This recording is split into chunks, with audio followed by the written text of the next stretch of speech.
శాసన కుటుంబానికి శాసన కుటుంబానికి శాసన కుటుంబానికి శాసన కుటుంబానికి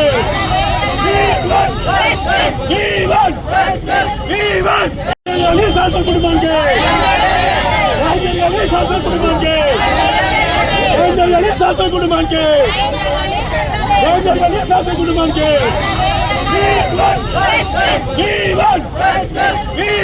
నాకేం అర్థం అవట్లేదు. పోలీసులు ఎంత ఆటగా తెచ్చాడు. ఒక్కరోజా 6 రోజులు అవుతుందా లేదా? ఆ పిల్లని మాత్రం బతకడానికి వీలు లేదు. కూడా జరుగుతుంది. నాకు కూడా 4 బిడ్డలు ఉన్నారు. నాకు 4 కూతుర్లు. ఇప్పుడు ఆ పాప జరిగినట్టు ఇంకా జరగదని నమ్మకం ఏం లేదు. కావాలి అసంటోళ్ళు. ఆయనకు అక్క చెల్లెళ్ళు ఉన్నారంట. వాళ్ళ అక్క చెల్లెళ్ళు వాడు చూసుకుంటారా? మరి అది న్యాయం కాదు మేడం. జరగాలి. అసలు అటువంటి శిక్షలే పడాలి. మరి దేనికోసం వచ్చాడు అనేది మీకేమన్నా తెలుసా? ఏమిటి గురించి అనేసి మాకేం తెలుసు మేడం. వాడు ముందు కూడా చేసేవాడంట అట్లే. 2-3 కూడా చేసిండంట అట్లా. శాసన కుటుంబానికి శాసన కుటుంబానికి శాసన కుటుంబానికి శాసన కుటుంబానికి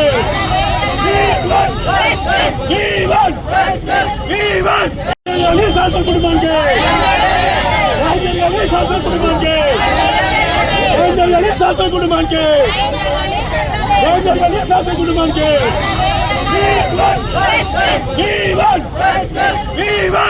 అంటే చంపడం కాదు, ఇట్లా పైసలు దొంగతనం చేయడము కొన్ని చేసిందంట. కొన్ని ఇళ్ళల్లో చేసినట్టే చేసిందంట. మరి ఇప్పుడు మరీ హత్య చేశాడు కదా, ఆయన బట్టల మీద మరకలు అవన్నీ ఉంటాయి కదా, ఏం లేవంటారు. ఏం లేవని అవి ఎక్కడ దాచుకున్నాయేమో అవైతే ప్రూఫ్ లేవు. అవి అయితే ఏం లేవని అంటారు. పోలీసులే అంటారు. మనకేం తెలుసు? మనమైతే పోయి చూడలేం కదా పైకి. అలా మనం రానివ్వరు. మరి అవైతే చూడలేము. వాళ్ళ రోజుకి ఇప్పుడు దొరికింది ఆయన. అంటే వాళ్ళ రోజులు ఇప్పుడు దొరికిన గ్రేట్. పాపం తల్దాన్ని ఇప్పుడు ఎంత ఇదవుతారు. తెచ్చుకుంటా అంత పెద్ద కూతుర్ని తెచ్చుకోలేదా మేడం? ఇప్పుడు మాకు మేము బతకనికైనా వచ్చిన వాళ్ళం ఉన్నాం. నాకు 4 కూతురు భర్త లేడు. ఇట్లా పనులకు పోతాము. మరి భయమే అట్లానే. కానీ చేసిందంట దొంగతనం. అయితే చాలా తనం చేసిందంట. ఇట్లా 10 హౌస్లలో మంచి తరం దొంగతనం చేసిందంట. కానీ చంపాడు. ఫస్ట్ టైం ఈ పాపను చంపిండంట. మరి ఇప్పుడు చేసింది ఆయన వదిలేసిన ఇక వీళ్ళలాగానే వాడిని కూడా వదిలేసిందని చెప్పేసి వీడు కూడా ఇంకోటి కూడా తప్పు చేస్తాడు. అట్లా ఇక వాడిని ఏం చేయలేరు, నన్ను ఏం చేయలేరు, ఇంకోటి కూడా చేస్తాడు. ఇప్పుడు ఆయన ఎంతమంది దోస్తులు మనకు తెలుసా? అది తెలియదు. చేస్తారు మేడం. అటువంటి ఒకసారి ఇంటికి శిక్ష జరిగితే ఇంకోటి చేయడానికి భయపడతాడు. ఎందుకంటే నాకు 4 ఆడపిల్లలు ఉన్నారు. నాకు మొగుడు లేడు. నేను ఇట్లే పనిపోతున్నా పిల్లల్ని వదిలేసి. ఎవరు ఎప్పుడు ఏం జరుగుతుందో తెలుస్తలేదు భయానికి. అందుకే జరగాలి. మీ పిల్లలు ఏమంటే భయపడుతున్నారు మేడం ఇంట్లో ఉండడానికి. శాసన కుటుంబానికి శాసన కుటుంబానికి శాసన కుటుంబానికి శాసన కుటుంబానికి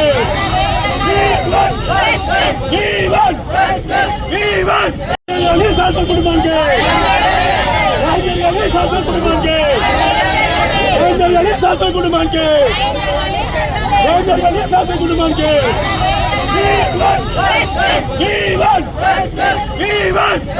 స్కూల్ కూడా భయపడుతున్నారు. ఇంట్లో ఉండడానికి భయపడుతున్నారు. అది చూసినప్పటితో భయపడుతున్నారు. పిల్లలు వణుకుతుండ్రు. జ్వరాలు పట్టినాయి మా పిల్లలకు. అయితే నమ్ముతారు మా పిల్లలకు జ్వరాలు పట్టిపోయినాయి మొత్తము మా పిల్లలకు. ఆ ఫోన్ లో చూసినప్పుడు జ్వరాలు పట్టినాయి పిల్లలకి. అంత భయపడుతున్నారు. ఇంట్లో ఉండడానికి భయపడుతున్నారు. మేము వస్తాం అంటున్నారు. అంత భయం అయిపోయింది పిల్లలకి. అట్లా మేడం. కదా మీకు ఎప్పుడు తెలిసింది? మాకు నిన్నే తెలిసిందండి. నిన్న మధ్యాహ్నం జరిగింది. నిన్న మధ్యాహ్నం తెలిసేసరికి అందరు వెళ్ళి చూసేసరికి ఇంకా పాప అలా ఉండేసరికి అందరు భయపడి అలా చూస్తున్నారు అనమాట. అంటే సీసీ కెమెరాస్ ఎందుకు లేవు? సీసీ కెమెరాస్ ఉన్నాయి కానీ వర్క్ చేయట్లేదు. అవి వర్క్ చేయట్లేదు. ఇవి 2 అయితే వర్క్ చేస్తుంటాయి. ఇది వర్కింగ్. ప్రతి ఫ్లోర్ కి సీసీ కెమెరాస్ ఉంటాయి. అక్కడ కూడా ఒక సీసీ కెమెరా అది సీసీ కెమెరా వర్క్ చేయట్లేదు. ఈ బిల్డింగ్ లో సీసీ కెమెరాస్ వర్క్ చేస్తున్నాయి. సో ఇవన్నీ తీసుకొని వెళ్ళారా? తీసుకుని వెళ్ళారు. ఎవరైనా అంటే ఇక్కడ కొంచెం ఎవరెవరో తిరుగుతూ ఉంటారు, గాంజా బ్యాచ్, ఇట్లా పోకిరి బ్యాచ్ అలా ఏం లేదండి, ఇదే ఫస్ట్ టైం ఈ గల్లీలో జరగడం. సహస్ర పాప గురించి గాని వాళ్ళ ఫ్యామిలీ గురించి గాని మీకేమైనా మాకేం ఐడియా లేదండి, వాళ్ళు ఎప్పుడు బయటకి రారు, చాలా తక్కువ. చాలా తక్కువ. ఉమ్. ఓకే, వాళ్ళ పని ఇప్పుడు మనం మంచిగా ఉంటాము. ఇప్పుడు ఎవరి క్యారెక్టర్ ఎవరి ఉంటది మనకి ఎట్లా తెలుస్తుందండి? మనకు తెలియదు కదా. ఇప్పుడు మీ మనసులో ఏముంటదో నా మనసులో ఏముంటదో కూడా తెలియదు. అట్లా మంచిగా ఉంటాం మనం ఫ్రెండ్స్ లెక్క. ఇప్పుడు ఇట్లా చేశారంటే నమ్మలేకపోతున్నాను నేనైతే. ఇద్దరు పిల్లలు ఏ స్కూల్ మా పిల్లలు పల్లవి మోడల్. ఏమంటున్నారండి పిల్లలు కూడా ఇన్సిడెంట్ గురించి తెలుసుంటది? తెలిసింది కానీ ఇప్పుడు భయం పుడుతుంది మాకు. పిల్లల్ని ఇంట్లో వదిలిచి వెళ్ళాలంటే భయం పుడుతుంది. అది ఇప్పుడు డ్యూటీలు కూడా మానుకొని మేము కూడా ఇంట్లో ఉండాల్సి వస్తుంది. ఇప్పుడు అదే పరిస్థితి. మా పిల్లల్ని ఇంటిగా వదిలేసి రావాలంటే భయం వేస్తుంది. మా పిల్లల్ని 10th క్లాస్ పిల్లలకి అంత ధైర్యం ఉన్నదంటే చిన్న చేయడానికి గ్యారెంటీ ఏంటండి? ఇప్పుడు కాదు, మేము పల్లికి ఇళ్ళ పని పోతాం. మేము పొద్దున్న లేసి పని పోవాలంటే పిల్లలు వెనక తీసుకొని ఎన్ని తిప్పుతాం మేము పిల్లల్ని. స్కూల్ మానిపించుకొని పిల్లలు తిప్పగలదా? మేము తిప్పలేం కదా. సరే, పిల్లల మాటకి మన వాళ్ళు ఇంట్లో ఒంటరిగా పడుకుంటున్నాం. ఎవడన్నా చంపడానికి గ్యారెంటీ ఏంటి? ఎవడన్నా చిన్నపిల్లలు చంపాడు, పెద్దలు చంపడానికి గ్యారెంటీ ఏంటి? అసలు ఆ పిల్లల్ని అలా వదిలేకూడదని తల్లిదండ్రులు పెంపకపోలేదు. మేము మీరు వాళ్ళ పిల్లల్ని ఎప్పుడు చూడలేదు. మేము ఆ పిల్లని కూడా ఎప్పుడు చూడలేదు నేను. అని పిల్లలు ఏమవుతారని బయటకు వచ్చి పని స్కూల్లో ఉంటే సండే వస్తే ఇంట్లోనే సరిపోద్ది పిల్లలకి. బయటకి ఏం పని? ఆడపిల్లలు బయట తొందరగా పంపం కదా మనం. మగ పిల్లలు మమ్మల్ని బయటకు ఆడపిల్లలు పంపం.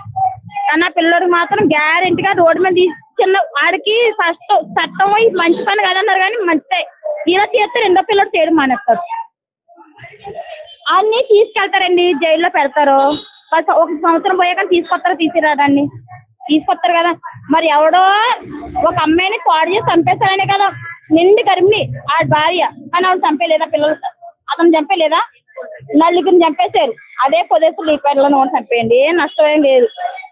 చిన్నపిల్లడు మరి అప్పుడు చంపేటప్పుడు తెలియదు. చిన్నోడు నేను చిన్నోడు నాకు ఏమన్నా ఆడు చంపేసి నలుగురిని ఎలా తిరిగాడండి.